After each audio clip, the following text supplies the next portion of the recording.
BNR gold and diamonds తరుగు తక్కువ బంగారం ఎక్కువ. ఇప్పుడు మన వైజాగ్ లో జూలై 24న గ్రాండ్ ఓపెనింగ్.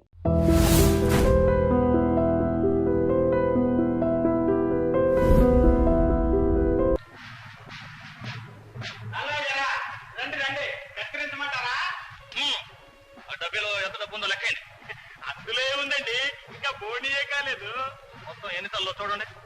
1 2 3 4 5 6 మొత్తం 6 తల్లండి. తిరుపతి తలకు 10 డబ్బులు చొప్పున 6 తల్లకి సుంకం చెల్లించు. అది ఏమిటండి, కష్టపడి మేము సంపాదించడం ఏమిటి, సుంకం అని మీరు తీసుకెళ్ళడం ఏమిటి? కావలిస్తే కత్తిరించిన జుట్టు ఉంది, తీసుకెళ్లి సవరాలు కట్టి అమ్ముకోండి. అదేం కుదరదు, ఈ యువరాజు గారు ఆజ్ఞ, ఇచ్చి తీరాల్సింది. అయ్యా, మీరు కూడా క్షవరం చేయించుకున్నందుకు తల ఒక అర్థ ఇచ్చి తీరాల్సింది. అదేమిటండి, క్షవరాలు మాని సన్యాసం అమ్మంటాడా మీ యువరాజు? నలభై గారు ఇతను సవరం చేసుకోకుండా జుట్టు పెంచేస్తాం చెప్తామండి. నాకు మొక్కండి, పైగా నా భార్య 6 నెలల గర్భవతి. ఇల్లాడితే గానీ అదంతా నాకు అనవసరం. క్షవరం చేయించుకోకుండా గడ్డం పెంచుకున్నందుకు నువ్వు ఒక వరహాజు. అయ్యో బాబాయ్, వరహాయే ఇది మహాభారం, మహా అన్యాయం. నేను ఇచ్చుకోలేదు బాబాయ్. ఎక్కడికి వెళ్తున్నారు? ఎన్ని కొబ్బరికాయలు? 3 కొబ్బరికాయలు. కాయకు కాస్త తప్పుల సుంకం చెల్లించండి. ఏమిటి, గుళ్ళో కొబ్బరికాయలు కొట్టారు కూడా కాస్త చెల్లించాలా? అవును, ఇది మా యువరాజు గారి ఆజ్ఞ. ఈ నలుగురు మీ పిల్లేనా? అవును, మీరు మా వారు. ఏమండి, మీరు మాట్లాడేంటి? నువ్వు మాట్లాడుతున్నావుగా. నలుగురికి 4 వరహాలు సుంకం చెల్లించండి. ఏమిటి, పిల్లల కన్నందుకు కూడా సుంకం చెల్లించాలా? అవును, ఇస్తాను లేదా?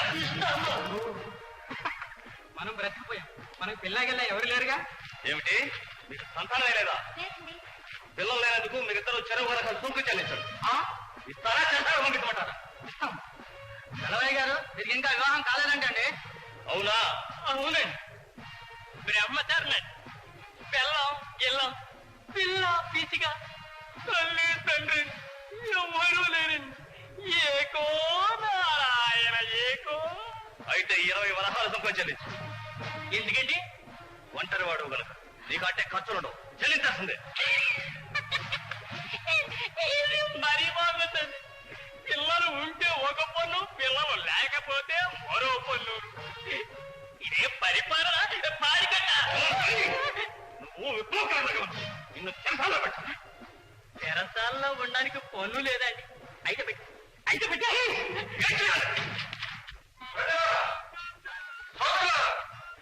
ఆనాడు మన గట్టికోట ప్రభువులు పరిపాలనలో శ్రీరామచంద్రుడు మరిపించారు. ఈనాడు ప్రభువులు కసాయివాడ కంటే హీనమైపోయారు. పనులను దోచుకు తింటున్నారు. రాజ్యం రావణ రాజ్యం చేశారు. స్త్రీలను బలాత్కరిస్తున్నారు. పెడుతున్నారు.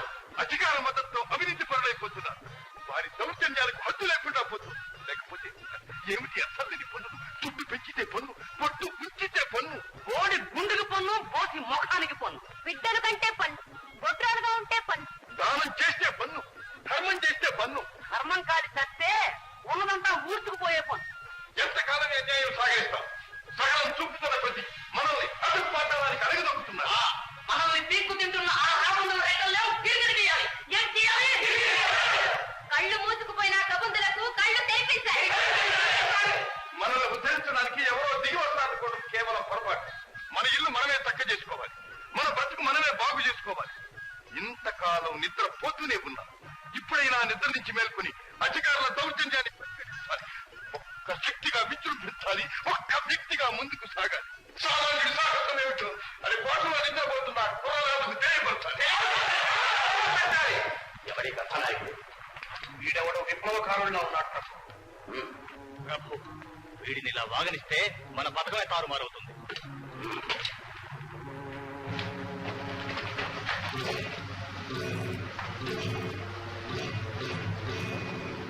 ఏమిటి ప్రసంగం? ఎవరు? మీ అన్యాయాల్ని అంతం చేయడానికి వచ్చిన యముణ్ణి. అమాయక ప్రజలలో అరాచకం రేకెత్తిస్తున్నాం. ఇది రాజద్రోహం తెలుసా? రాజద్రోహం, అన్యాయాన్ని అరికట్టడం రాజద్రోహమా? యువరాజు గారి ఆజ్ఞ అతిక్రమించడం రాజద్రోహం. యువరాజు అధికారం చేతిలో ఉందని అర్థం లేని పన్నులతో ప్రజలను దోచుకుంటారు. పన్నులు వసూలు కానిదే పరిపాలన ఎలా సాగుతుంది? మా బ్రతుకులు ఎలా సాగుతాయి అన్నరాజు? చెరుకు తీపని మొదలంతా నగిలితే నాలుగు చెబుతుంది, పిప్పి మాత్రం మిగిలిపోతుంది. పన్నులు చెల్లించలేక ప్రజలు బాధపడుతున్నారని మాకు తెలుసు. కానీ ఇది యువరాజు గారి ఆజ్ఞ. యువరాజు గారి ఆజ్ఞ మన్నించడం మా ధర్మం. అడ్డు వచ్చిన వారిని కఠినంగా శిక్షిస్తాం. ఏమిటి శిక్షిస్తావా? తిండి పెట్టే చెయ్యి ఖండిస్తావా? దానికి ఫలితం అనుభవిస్తాం. మమ్మ బెదిరిస్తున్నావా? బెదిరించడం కాదు, వాస్తవాన్ని ఎరుక చేస్తున్నా. ఈనాడు ప్రజల్లో చెలరేగిన అసంతృప్తి జ్వాల రేగి నలువైపులా వ్యాపించి మిమ్మల్ని నామరూపాలు లేకుండా భస్మం చేస్తుంది. దళపతి, వీడు రాజద్రోహి. వీడి నోరు మూయించాలి. వీడిని చూసి ప్రజలు గుర్తు తెచ్చుకోవాలి. బలి చక్రాన్ని కట్టండి, కొరడాలు కొట్టండి, సర్వం మునిపించండి.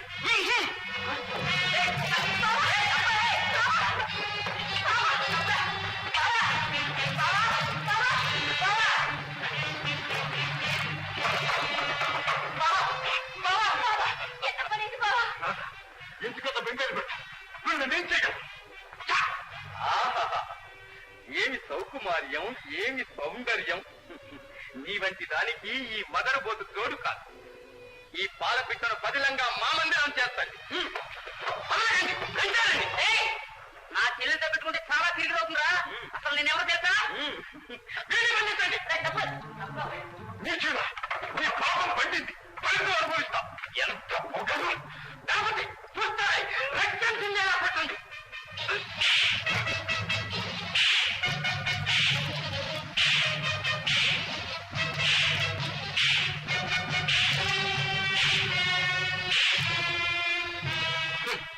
అర్థమైందా? ప్రభుత్వాన్ని ఎదిరిస్తే వచ్చే ఫలితం నీ చేతగాని తనాన్ని కోడలతో చూపించు. నీవు కొట్టింది నన్ను కాదు, శౌర్యం లేని ప్రతి పిరికి పందా పలికే మాటలే. శౌర్యమా? శౌర్యమే లేదా?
నీ వంటి నీచుడితో నాకెంత? ఈ అరాచకానికి అంతటికి కారకుడైన యువరాజుని కలిసి దగ్గర బుద్ధి చెబుతా.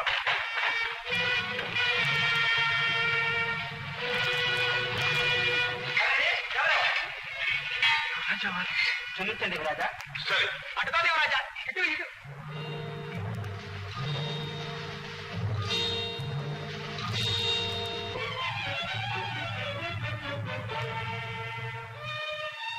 ఎవరు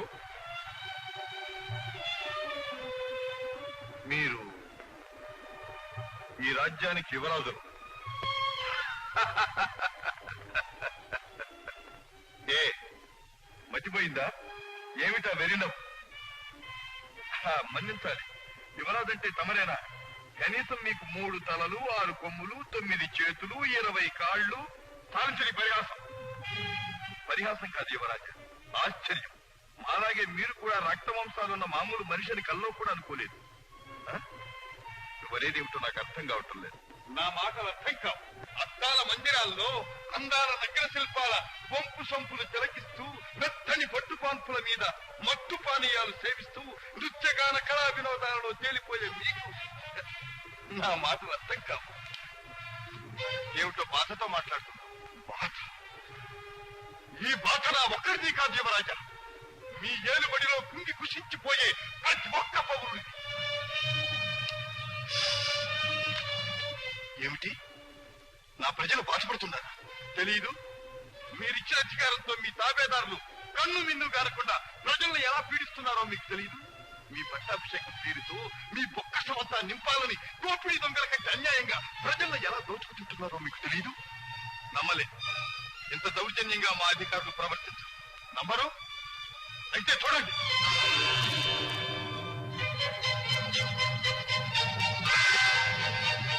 ఏమిటో తెలుసా?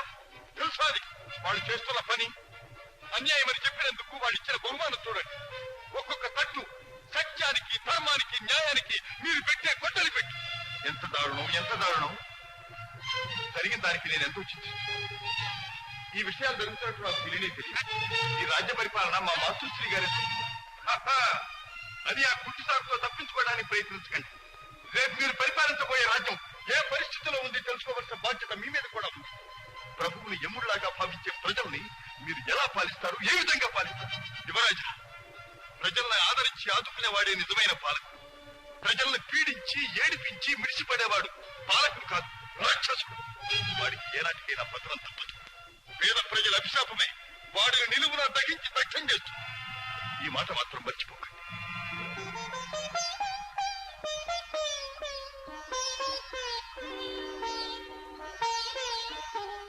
ఏమిటిది? మీ కళ్ళల్లో నీరు.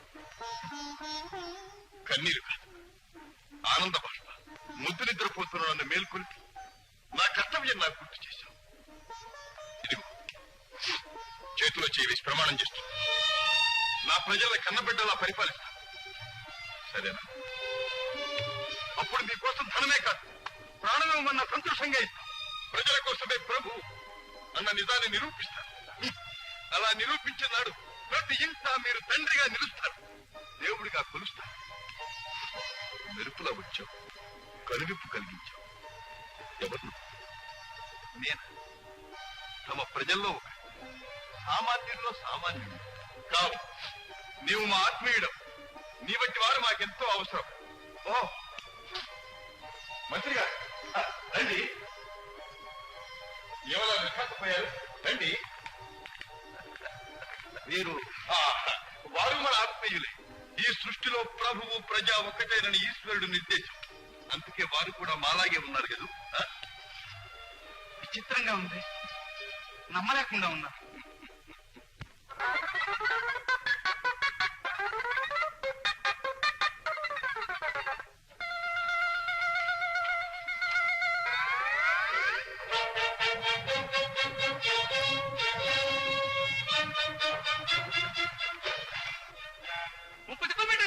దొరికినట్టు దొరికి తాడిపోతున్నాడే. వీడు అక్కడ పడుకోవాల్సిందే. అసలు ఇక్కడ ఎవరు ఎక్కుంటారా?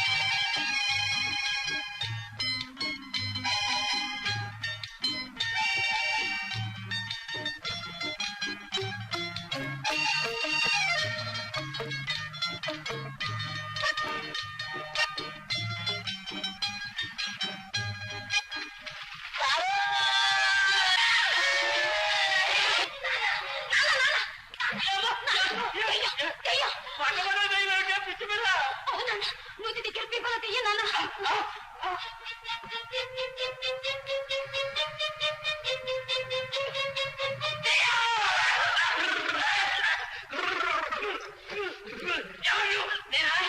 నేనే అవును ఈ అమ్మాయి మీ అమ్మాయి భలే అందంగా ఉంది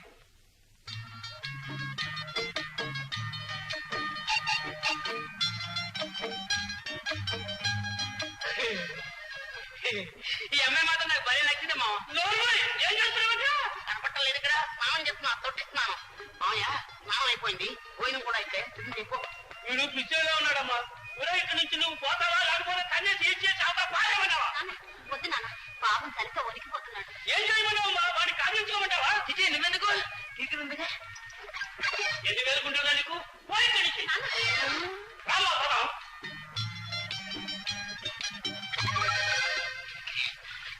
చలి చలి అలా పెరగించు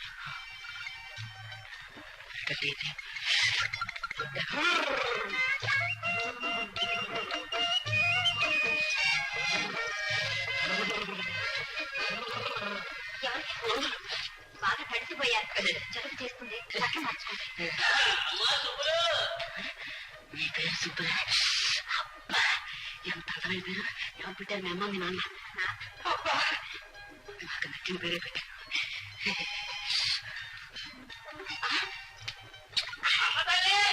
వస్తున్నా నాన్న సుబ్బులు ఆకలి వేస్తోంది ఏమైనా వడ్డించాక పిలుస్తాను మీరు ఇక్కడే ఉండండి మా నాన్న చూస్తే మీ నాన్న పేరు సన్నాసయ్య సన్నాస వాడి మొహం చూస్తేనే తెలుస్తుంది సంసార లక్షణాలు ఎక్కడ కనపక్కలేండి అమ్మా సుబ్బులు అరుస్తున్నాడు చవట కోటయ్య పాపం అని భయపడుతున్నాడేమో చేసేవాడెవడు చేయించేవాడెవడు అంతా పరమాత్మే అందుకని ఎవ్వరికీ తెలియకుండా పనిచేసి నీకే ప్రమాదం రాకుండా మేము ఆదుకుంటాం తీసుకో ప్రభువులు మహారాజులైన తర్వాత ఇంకా బహుమానం ఇస్తారు కోటయ్య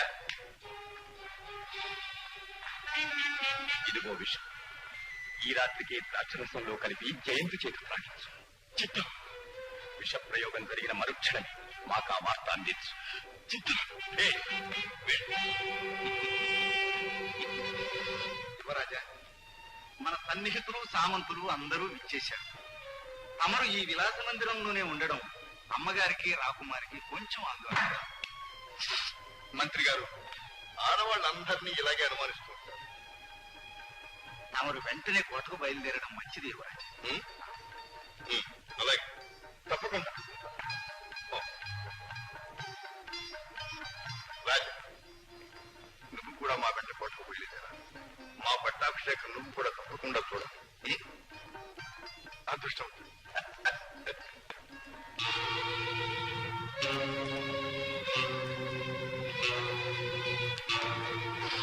ఏమిటిది రాక్షసం ప్రభు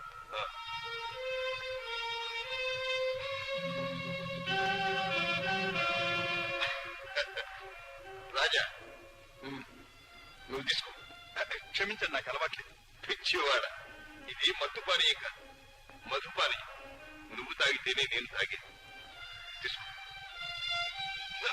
ఆగాదు నీ చేత్తో నాకివ్వాలి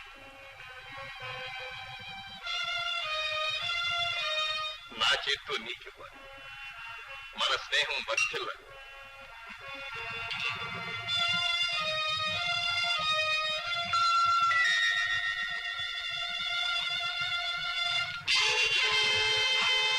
రాజా రాజా ఏమైంది ఏమిటిది రాజా రాజా రాజా కడుపులో పట్టాలి కడుపులో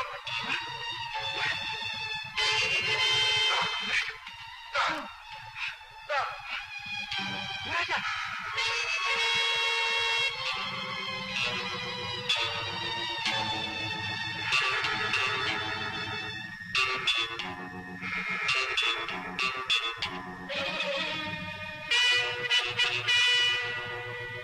తెలియజేస్తున్నాం ఆ విల్లేమిటి? అబ్బే ఉడతలండి, గొడవ చేస్తుంటే తోలుతున్నాను అంతే.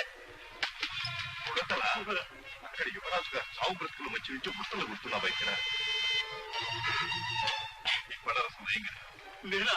అబ్బే నేనే కలవలేదండి, దేవుడు సాక్షిగా చెప్తున్నా, నేనే కలవలేదండి. ఏం కలపలేదు? లేదండి.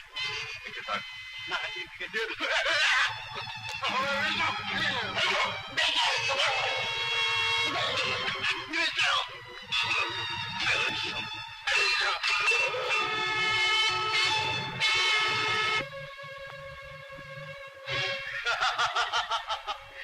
శభాష్!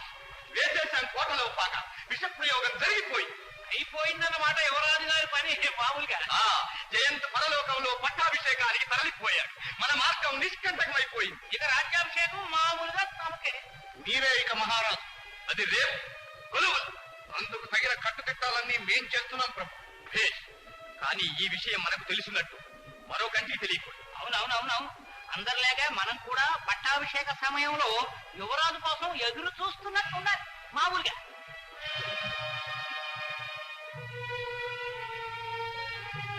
రాజా, ఈ విషయం అతి రహస్యంగా ఉంచాలి. విష ప్రయోగం చేసిన ఆ నీతుడు అతి బలవంతుడు. మనం పెదవి కలపడానికి కూడా వీలు. విషం కక్కించాను, ప్రాణభయం లేదు. రక్షించారు. కానీ స్పృహ ఎప్పుడు వస్తుందో చెప్పలేదు. అదేమిటి? అంటే చెప్పటం కష్టం. వారం రోజులు కావచ్చు, పక్షం రోజులైనా కావచ్చు. అయ్యో, రేపే పట్టాభిషేకం. నాకు తెలియదనుకున్నారా మహామంత్రి గారు? నా శాయశక్తులా ప్రయత్నించారు. యువరాజుకు స్పృహ రావటం లేదు. అయ్యో భగవంతుడు, ఏమిటి చెయ్యడు? రేపు యువరాజుకు పట్టాభిషేకం జరగ తీరాలి.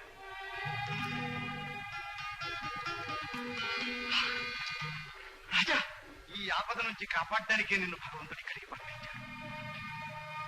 నేనేం చేయగలను? యువరాజు గారికి ఏ విధంగానూ సహాయం చేయలేని స్థితిలో ఉన్నాను నేను. అలా అనకు. రాజ్యం ఒక క్రూర కిరాతకుని పాలు కాకుండా, ప్రజలు ఒక నిరంకుశుని కర్కశ పాదాల కింద నలిగిపోకుండా, అమాయకుడైన మీ యువరాజుకు అన్యాయం కలగకుండా కాపాడాలి. అయితే నన్నేం చేయమంటారు? అల్లాడిపోతున్న ప్రజలను ఆదుకునే అవకాశం. నీవు ప్రేమించే ప్రజలను, రాజ్యాన్ని కాపాడే సమయం వచ్చింది. అయితే చెప్పండి, ప్రాణమే ఓనయిస్తా. ప్రాణదానం కాదు నేను కోరుతున్నది. యువరాజుకు స్పృహ కలిగేదాకా నువ్వు యువరాజుగా నటించు. కన్న తల్లి కూడా కనిపెట్టలేని సారూప్యం. రేపు నీకు పట్టాభిషేకం జరుగుతుంది. ఆ ద్రోహుల ఆట కడుతుంది.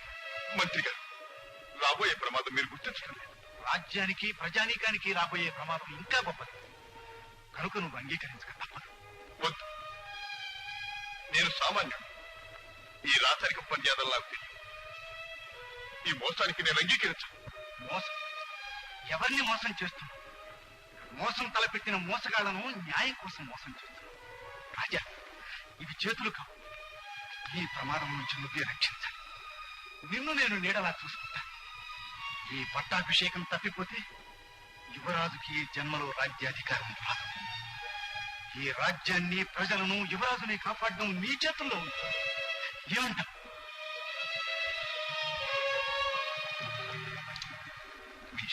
రాజా,